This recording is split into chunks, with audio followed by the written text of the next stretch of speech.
Well, hello peeps, we're continuing the series where I show you how to get your elite transmog by reaching 1800 in the Soul Shuffle. Since it's a new season, we will go over all the necessary steps you can take to accomplish this goal. This video might have additional parts as the season changes or new builds come out, so stay tuned for that. First things first, you want to farm your honor gear. It's time to pop the cherry and hit the BGs. If you got bloody tokens, get some world PvP items. Do save some tokens for Trophy of Strife PvP items. Then do as much PvP weekly quests for the first bit of conquest and Trophies of Strife for your first epic pieces. Now, Soul RPGs aka Battleground Blitz is out with 10.2 and Blitz is heavily endorsing it by giving it quite a few PvP quests. While things are as they are, it really is a good way to get both conquest and honor. I do want to note that world PvP items only really matter in the early weeks of the season, and in time we will be in full conquest and crafted gear. I also never really make suggestions when it comes to how you spend your conquest, but since it's week 2, getting your 2 set is quite a good idea if you think you need help reaching 1600.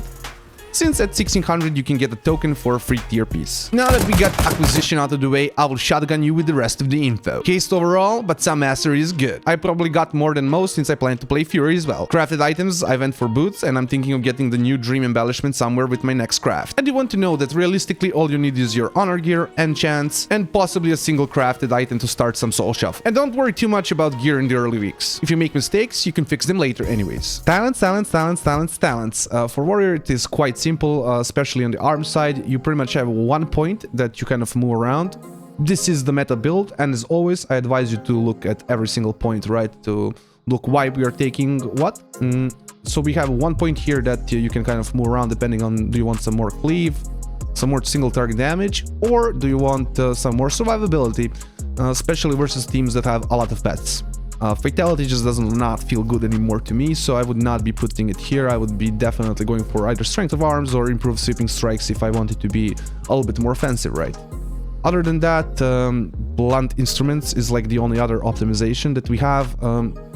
I very rarely use blunt instruments these days just because the cleave is so important, so getting those, getting both targets hit by Warbreaker is a lot easier than, you know, getting with blunt instruments. And of course you can also get hit 3 people and then Bladestorm on 3 people, so I feel like Warbreaker I just run a lot more often these days compared to blunt instruments. But blunt instruments is better of course for 2s and, you know, for if you're just gonna cleave 2 melees, right, with no pets involved. So definitely better if you know, if it's like, let's say, enhance and warrior, right, a red warrior. Moving on to the warrior talents. I honestly never change anything other than when there's a reason for me to take Shattering and Wrecking Throw. I usually go from Furious Blows and Leeching Strikes into this. That's the only time I ever change the warrior side, and again, only to get Shattering Throw and Wrecking Throw. Other things I feel like are not as worth as much. Bitter Immunity is like the only one that I've kind of been debating, but I wish it removed bleeds. If it removed bleeds, it would be very good, but otherwise for, you know, for ferals and assassination rogues, but since it's only really poisons, I just don't feel like it's good enough, worth a point. So definitely still gonna run something like this most of the time. Moving on to the PvP talents, very simple as far as like your cookie cutter build. For me, this is my cookie cutter build. Storm of Destruction, Sharpened Blade, and Battlefield Commander. Storm of Destruction and Sharpened Blade are the 2 talents you want to run almost always. Sharpened Blade is your meta talent that you will always run. I don't think you will ever want to switch out of Sharpened Blade. Storm of Destruction is just, how you say, gives you more Blade Storms, makes your Blade Storms actually slow by quite a bit. So yeah, it's pretty much self-explanatory. And Battlefield Commander, for me, just a very much playstyle choice. I really enjoy the things that it gives you. A root, battle shot stamina a little bit maybe negligible, but the rallying cry movement speed also feels really good. A little bit of an increase on your burst actually, and it also, how would you say, because of the trinket change for healers, it actually makes your intimidating shout. So if you trinket, if the healer trinkets the intimidating shout, then the next intimidating shout cannot be trinketed. So definitely for me, playstyle wise, I just really love this talent as the 3rd choice most of the time. DPS wise, I think Warbringer actually gives you more damage, but I personally just always go for Battlefield Commander. Now let's discuss the rest of the talents that I think are very good. Safeguard. Actually, we're gonna go over all the talents that are good. Safeguard, really good. New addition in 10.2. Not much to say really, man. You get 2 intervenes, and your intervenes also reduce the damage from your allies, so you can actually use intervenes kind of against magic damage, or at least makes intervenes somewhat useful against magic damage. So if it's like a melee plus magic damage dealer, right, you can actually make your friendly target a lot more tankier, right, overall. Rebound, very rarely do I use this, and I specifically use this against elemental shamans just to make sure I get out of static link totem if I've... because sometimes they'll like almost always like do like a frost shock or something, so it's sometimes hard to time the spell reflect just because you're, you know, taking spells. So rebound just helps with that, so you can get out of static link easier. Demolition in combination with shattering throw and wrecking throw, otherwise, right, you can't even take it. Disarm, of course, warriors, retribution paladins, DKs, demon hunters, rogues. There's so many classes which bursts can be diminished or at least kind of slowed down by disarm, so disarm is definitely a good choice versus any melee that can actually be disarmed, right? That sentence, meme talent, I don't use this, I don't think I would ever use this anymore. Duel as well, more of like a 2's talent. I feel like in 3's you're not gonna ever, or in Soul Shuffle you're ever gonna think about this, so meme talent. War Banner, really good when you're facing any kind of comp that relies on CC. Rogues, right, comps that are very hard to, how would you say, open on because of the CC that they have, so you have Warbrenner is just a really good choice in those options. Shadow of Colossus under meme talent, and Master of Commander, it's like borderline meme, but it actually can help you save your teammates, and it actually makes how do you call it again these days? Rallying Cry. I was gonna say commanding shout. Rallying Cry, right, is gonna make it actually line up with more cooldowns from the enemies. So somewhat meme, but generally, yeah, all of the other picks are gonna be better for you.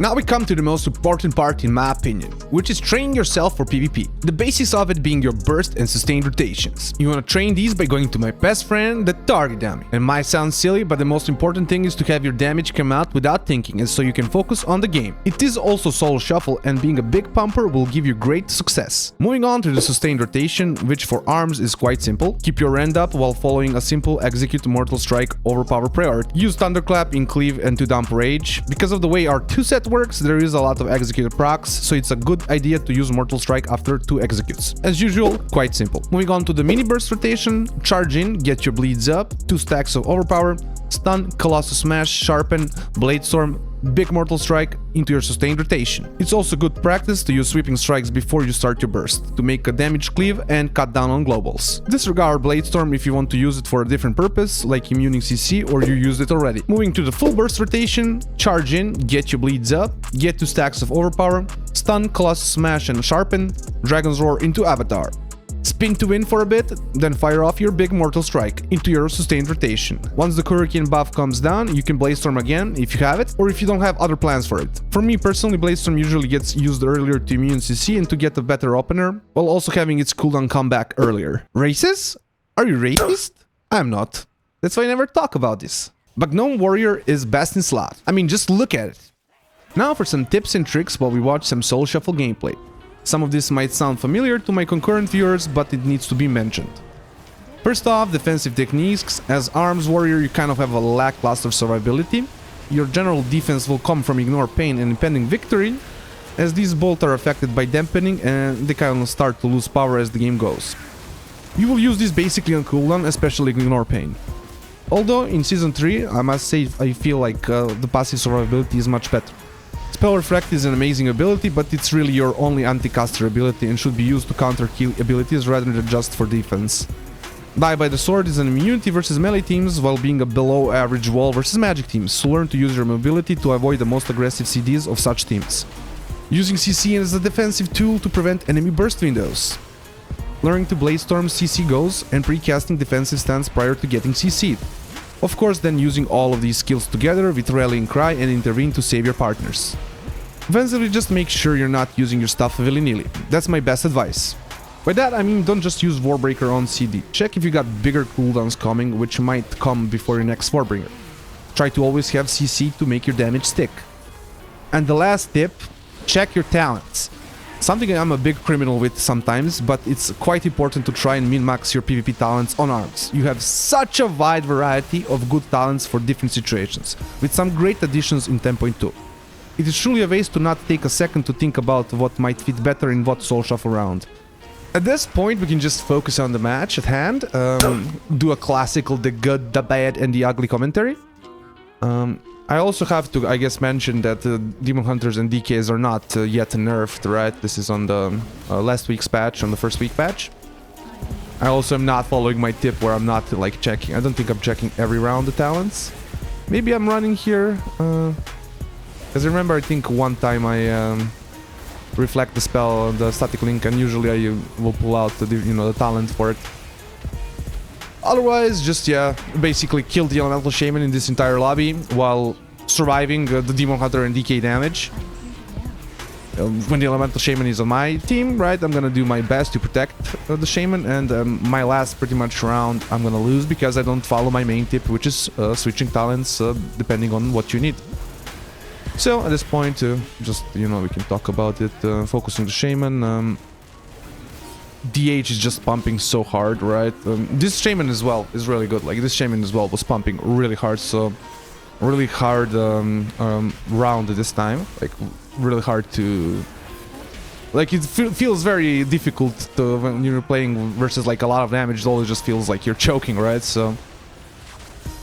Here again, you see why I run the talent with 2 reflects versus Elemental Shamans, right? So when they static link you, it's very hard sometimes to get the reflect on the link because they're just spamming spells in your face, right? So that's why I'll kind of like run the talent just to guarantee it. So here we are saving the Shaman, saving Private Shaman. I am running the talent, double intervene, safeguard, which as I should, like, it's really good here, not only because it will intervene, I can do it twice, it also reduces the damage, the magic damage that both of these, how would you say, magic damage dealing melees do. Here I almost get bursted, right? I almost got destroyed by a cleave there. Popping everything, man, like, it's that Knight and DK here, sorry, DK and DH are not yet nerfed, so that's why, like, the Shaman is just not having any fun in this matchup specifically. We were able to get some pressure going here. Oh, just pumping, just pumping. Have to be careful here, right? I'm going behind the pillar. When I was going around the pillar. We did get some pressure on the priest, just mainly to pop the cooldowns. I don't think we could have actually finished off there the kill. I think DK is the main target, just because DH, like with the damage and stuff, feels way too hard to kill. Maybe, again, maybe just a bias from last patch. Maybe DKs are a lot tankier this patch, and I'm just still not, how do you say, up to date with info. Here again, I'm just trying to not, you know... Trying not to lose sight, right? When you're playing with a ranged person, you always want to focus the target they're hitting. And we had a really good, I guess, situation there where the priest had to, run away. So, but you still want to, chase the priest there. You want to actually, keep hitting the right target or the target that your ranged fellow can actually reach. There's, of course, some situations in which it's okay. Well, like when you have all your cooldowns and stuff. I don't think I had my defensives there, so, like... Doing that without my defenses, trinket and stuff, it would have been very deadly. Here I'm just like with the Demon Hunter's kind of just like jumping around very oddly, doing whatever. Actually no, I'm with the DK, that's why it looked like the Demon Hunter was jumping around doing nothing. A poor elemental. Like with the DK it's like... DKs are so, like, oppressive, right? I'm not talking about, like, the over-tuned or tuned, right, stuff like here. I'm just talking about, like, the oppression of, like, the control that they bring to, like, the second melee. So it's, like, just an unfortunate situation. And Demon Hunter can't really, like... It has a few moves it can do for its partner, but it doesn't have that many, like... options. Like Warrior has Intervene, right? It has straight up Intervene. It has other abilities like Commanding Shot, as I call it, the Rallying Cry, right, and things like that. It just, unfortunately, Demon Hunter does not have any of those. It has Reverse, right, and stuff like that. Here I get absolutely just duped, man. Here I remember I was so angry. I was so angry. Jump up and then I just get duped, man. I was like, ugh, so pissed off. Of course, main target Elemental. I'm probably gonna be trying to survive here. Of course, I changed the talent so I can just run out of Spirit. You know, sorry, Static Link. Even though it's I'm getting blasted by spells. Again, really, I think it's just a good choice for that situation. Here again, just pumping. Could stun the healer here, like I'm not using my CC the best. Like I have Stormbolt, but I'm not committing it to anybody. Like I could just commit it straight on to whichever target, like nobody is on the R there. We stun. Yeah. Yeah, that was very, like, that Stormbolt could have been pretty big there. I don't know why I was not stunning there. Like, Stormbolt on any of the targets could have just, you know... It comes out at the worst moment. I use it at, like, the most useless moment, where there's, like, nothing happening. Like, now, if I had it, you know... Here I'm, like, swapping the damage onto the DK just because, like, I was, like, dying and no way I'm getting up to the Shaming at that point, so I'm just standing bang. Shaman is, of course, just getting absolutely annihilated by the Demon Hunter. Even though this Demon Hunter is sussy as hell. And we just finish him off. Going into the final round, I'm gonna tell you right away, we lose because we make the mistake of just not checking our talents. We are playing with the Shaman and we didn't take the most important talent, which is Safeguard, to just try and save the Shaman. I don't have Disarm, I don't have like Warband, I don't have any talent that could realistically help the Shaman survive, right? I just have like 3% stamina more, right? Maybe I have the Battlefield Command, I'm not even sure what I have. Yeah, so it's very important that you check your talents.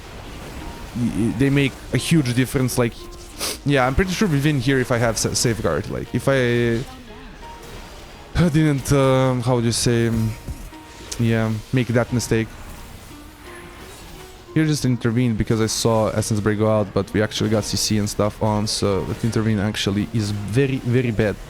That's why I also like Safeguards, and sometimes your teammates will actually troll the intervene, like they will run away from the intervene. So you having two of them, so is really good sometimes. Also, when you have like a really mobile ally, so you like constantly jumping, helps with your like overall mobility as well. I think Safeguard is just a really good PvP talent.